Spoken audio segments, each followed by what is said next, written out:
Good evening, Toiletarians. I'm your host, Toilet Terry, and you're all watching Toilet Talk.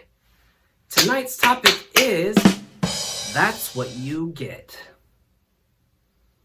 I guarantee you, every time the saying, that's what you get, comes into play, I guarantee y'all, every time, one three-letter word follows. F-O-R, well actually 4, well no 3, but question mark. 4, that's what I get for what? And I guarantee you, after that, the victim always gets put on blast in front of everybody. That's just how it goes, y'all. That's what you get for, you name it. You name it. I mean, don't get me wrong, y'all. We all know that not every time somebody gets told that's what you get, it's for a common sense choice or anything. Don't you judge me. Y'all know what I'm talking about. Sometimes, though, going back to that, we get put on blast for trying to do good at times. And we still get the words, that's what you get. See, that doesn't make sense to me. One time when I was a kid, my sister and I were both children. We wanted to make breakfast for our parents one Saturday morning. We wanted to surprise them. Did that go well? Not so much. We had no idea what to do. Our parents come downstairs after us and, oh boy, it was a train wreck. They opened the cabinet to find milk in there. They opened the fridge to find the Cheez-Its in there. And take this, instead of demonstrating when showing us where everything goes, they made us do all the cleaning. They made us try to figure out how to correct it all. So let me get this straight. You have to clean the kitchen for being a people pleaser? Jeez, give me a break. Oh man, I remember doing things for the first time, every time as a kid, when I would just do something for the first time. I took that a little too far at times, though. I'll be honest. I mean, one thing my family cannot stand is when you have to pull toilet paper out after you're done pooping from under the roll instead of over. They hate that. They absolutely hate it. So this one time, my mother gets home, and then Dad gets home after her. He goes to use the bathroom, and then within no time at all, you hear something come from the bathroom. It's him. And he's like, my mom's name is Gina, by the way. Gina, what have I told you about putting the toilet paper on the roll like this? Honey, what are you talking about? What do you mean, what are you talking about? I've told you several times, I do not like toilet paper put on the roll like this. What is your deal? This only makes Dad even madder. You know? I mean, he's like all staring her down and stuff like, think about it. Just think about it. And she's like, if it's really on like that, if it's really on the roll like that, I didn't do that. I didn't do that. Must have been Grandma Sue, or when she came over, or something.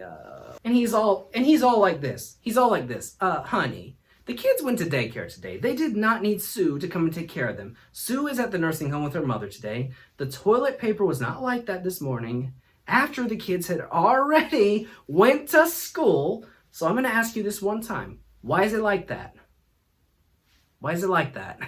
Yeah, so then time goes by and we're all sitting at the dinner table, right? They seem to have forgotten about the whole conversation about the toilet paper from earlier and everything. I have the biggest grin on my face. I look like I am eager to tell my parents something. So my mother looks at me and she's like, ooh, like that face, John. Tell me. Don't tell me. Let me guess. What did you do today? For the first time, what did you do today? And I told her, I put toilet paper on the roll for the first time by myself. I kid you all not. My parents didn't even show me how to put the toilet paper roll on right. They wanted me to try and figure it out on my own. So they just stood there while I stood there and examined. What are y'all looking at? Examined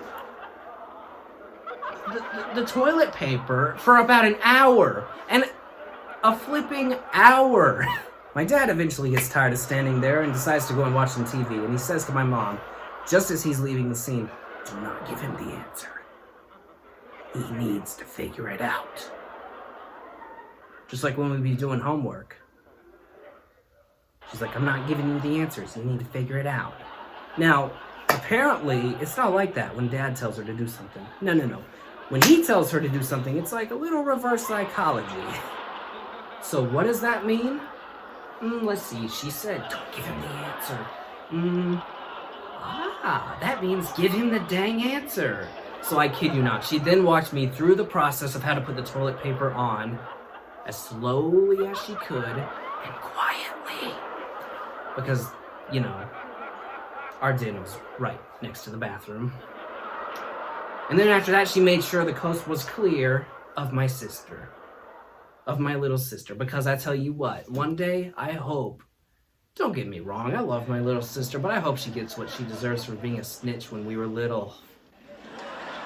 Because she probably would have gone and told Dad, Dad, Mommy showed him. You told her not to. And then we both would have gotten in trouble. You know, when she was that age, though, I mean, I understand now. I mean, I'm not gonna make sure she gets what she deserves for doing anything. Because really, she didn't do anything. It's just natural. Little kids like that are like that. They say everything. They just say what's on their mind. They don't care what people think. They don't really, because they haven't learned yet. They haven't been taught that. Now, one thing I want to know is, why were my parents expecting me to know how to put a toilet paper roll on right when they did not even take a moment to sit down and teach her you can't just say what's on your mind? Because it came around my 8th birthday and she was still doing it. It irritated me, and it irritated my parents even more. This was where they finally chose to draw a line in the sand with this. I was opening presents and I ended up getting something I already had. And I kid you not, I was fine with that.